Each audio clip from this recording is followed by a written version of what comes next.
Hey everybody, welcome back to another Diecast review. Been a while, but got snowed in, so got a good chance to make some videos today. Today, Erik Jones, 2018 Coke Zero 400 race win, his first career cup win. Let's start with the box and everything that comes with it. So, standard elite box from 2018, one of 336. 18. Again, nothing really changed. All the same stuff. Nothing, If you've seen any of the reviews of the elites, you know what I'm looking at. They did. I'm going to show it here. They did include this new insert. Goes on top of this other one. So you have two inserts. This is supposed to help with the issue of spoilers breaking. So, haven't had one break. This is the first one though. So hard to tell. So, anyway, other things that come along with the car are the Elite card. Just says it's an Elite diecast. Doesn't have a DIN number or serial identification or anything like that. So, confetti, red and silver. We get the Monster Energy Cup Series sticker. And we get Erik Jones, Coke, Zero Sugar. Zero Sugar. Okay, 400 champion. Led one lap and won by a quarter of a second. And not a quarter of a second, less than that. But that was the race that kind of just featured survival of the fittest. My guy Kane was in there. Was leading with 2 to go, I think. He was side by side with Truex and just missed the block on Jones, and Jones went flying by on the outside and took it to the win. So yeah, a little bittersweet. It was nice to see Erik Jones get a win. He's definitely had a struggle getting going in the Cup Series compared to some of those other guys. So it was good to see him get a win, but would have loved to see Kane get one last win in that 95 car. So anyway, start on the left side here. A little beat up, but just some couple little race marks. You can see the confetti there. You can see the confetti will cake everywhere except for this conveniently placed Toyota logo. So if you've seen the actual car, yes, it is caked all over the hood. Lionel, however, could not get the rights to make this diecast unless they uncovered the Toyota emblems.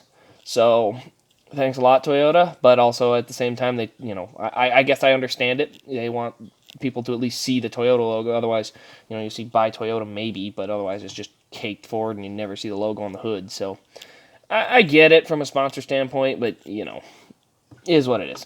It doesn't by any means ruin the car. So, if you're looking at the car, it doesn't really ruin it. But you can tell it's a little off when it's thick all the way around, and there's just nice bare spot for Toyota there. So, not too bad, but just it's noticeable for sure. Erik Jones on the name rail. Look at the winner sticker there. You can see a lot of the little sponsors down there on the not the corner panel, but right above the skirt there. We've got by Toyota, DeWalt's up there. Circle K. Here we go. We got. Right? Is it Risers or Reezers? Never heard of them. I don't know if they're in East Coast. I don't know what they are. So, but anyway, they sponsor the car. So, ethanol ring there onto the back. TRD, Camry, Toyota. And then boatloads of confetti there. We got Jones, maybe. You can't see it. And then whatever was on the deck lid, no chance. I think there's a Toyota emblem under there. So, I guess I understand now. Also on the roof, you get Toyota and the antennas there. So, onto the right side, this is the good side. So, here is where he was into the wall and had to get some patch job done, and that's a big old patch of bear bond in there. And then you can see how dirty it is from the burnout. Some of that's confetti, but just overall, this is the raced up part of the car right here in this right rear corner. I think he was involved in a crash early in the race. He got dinged or tagged. It wasn't a ton of damage, but, a dent is a big deal when you're talking about going 200 miles an hour aerodynamically. Let me move my light so we can see inside our trunk there. Can't really see it. It's the same old if you've had any elites, so nothing, shocking there. But let's take a good look at this. This is cool. So there you can see the texture of that bear bond looks great. The detailing around it looks awesome. Looks like there's a slight dent in there. Just well done. I like that one. Looks great. That was the main reason I got this. Obviously, I also enjoy seeing Erik Jones get his first win, Michigan native. But it was a good car. It's a nice diecast, so I'm really glad I got this one. Onto the front. Even though I already looked at the hood, there you can see all the dirt up along the front bumper there. Also, the splitters do sit a little lower. I think it started with one of the Truex cars. They started putting those Toyotas a little lower, which is nice.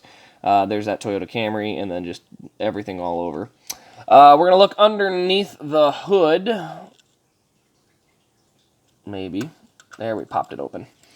So, no hoses or wires, but that is our engine detail. Theoretically, or not even theoretically, this should be the ARC right now. You know, just looking at what ARCs used to be and what they are now, this should be an ARC. From every aspect of, yes, it's nicer in terms of it's got the antennas, the engine detail's better than 2013 ARCs, but 2012 ARCs are about what you got in there. And then, you know, this is definitely above the ARC from 2008 to now, but, I mean, I would like to see him go back to an elite or even just something above this. You know, this is perfect for me, personally, but it would be really cool if they could have a like a owner's elite or some high-end, like super high-end one that, you know, when you got an absolute favorite scheme or a favorite car that you really want and you want it in the best quality imaginable, you can get it like that, and it'll, you know, it'll be a more valuable piece to you. So, you know, like mine would be, I'd definitely get the higher-end elites for any of the races I go to, especially that Kyle Busch Chicago. It's going to be a good one, but, you know, that type of car, instead of you having to say that, oh, we can't do the tire thing, you know, because the tire should be coming out of the right side. They can't do that.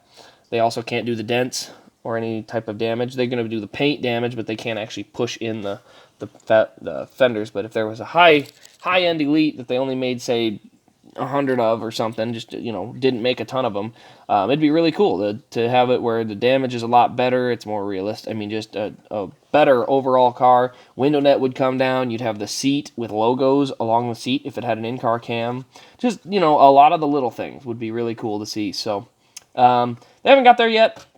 Who knows? I don't know if they ever will. They're kind of going the opposite direction, just cheapening everything up, which for shipping and packaging, and, you know, it is what it is, but, you know, I'd hate to see it get to the point where they go the same route as what the gaming industry did, which is let's not try to get new customers, let's just try to get more out of the current customers, and that's not a good business model, because as people start to drop off and say, I'm done with it, I don't want to do this anymore, you lose bigger chunks of your pie with each person. So, not smart business, but we'll see. We'll just have to look around and see. But overall, again, great diecast. I do really like these elites. I think they're a fair price. I mean, not at 85, but when you can get them discounted at 75, you know, that's essentially $5 off retail for the old ARCs. So it's all right. I mean, I can accept it. It's good enough.